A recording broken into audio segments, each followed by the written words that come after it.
All my dear masters for you మీకోసం ఛానల్కి స్వాగతం సుస్వాగతం. ముందుగా మన గురువు గారైన శ్రీ బ్రహ్మర్షి పితామహ పత్రిజీ గారికి మన గురుమాతకు నా ఆత్మ ప్రణామాలు మాస్టర్స్. ఓకే మాస్టర్స్, సార్ లేదు మరణం గురించి మీ యొక్క మాటల్లో సార్. అందరికీ ఈ చర్మ చక్షులకు కనపడే సత్యం జీవితం మరణంతో అంతమవుతుంది అని. కంటికి కనపడే సత్యం ఇది, కంటికి సాధారణంగా కనిపించే సత్యం ఇది. అది నిర్వివాదాంశం. మరణం తర్వాత జీవితం లేదు, మరణమే జీవితానికి తుది మెట్టు అన్న దృక్పథమే నాస్తికవాదం. అనాదిగా ఇది అన్ని దేశాలలోనూ ఉండనే ఉంది.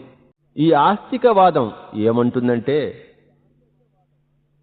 మరణం అనేది మానవ జీవితానికి తుది మెట్టు కాదు, మానవ శాశ్వత జీవితంలో అది ఒకానొక మలుపు అని ఆస్తికవాదం అనాదిగా అన్ని దేశాలలోనూ చెప్తూనే ఉంది. వీరంతా కూడాను మరణాంతర జీవితానికి నాంది, దానికి ఒక పునాది ఉన్నది అని నమ్ముతున్నవారే. యోగమూర్తులైన వారు తాము స్వంతంగా కనుక్కున్న సత్యము మరణాంతర జీవితం ఉన్నదని చెప్పి అన్నీ ఇప్పుడే సాధించుకోనవసరం లేదు, క్రమక్రమంగా అన్నీ లభిస్తాయి. హింసా మార్గంలో ఉన్న వాళ్ళకి మరణాంతర జీవితంలో సరి అయిన జీవితం లభించదు.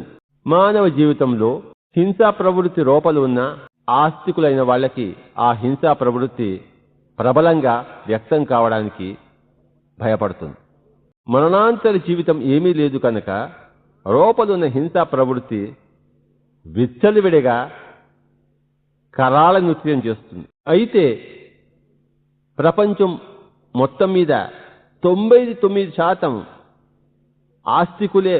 మరి ఎందుకు ప్రపంచవ్యాప్తంగా ఇంత హింసాయుతం, ఇంత ధర్మరహితమైన చర్యలు జరుగుతున్నాయంటే,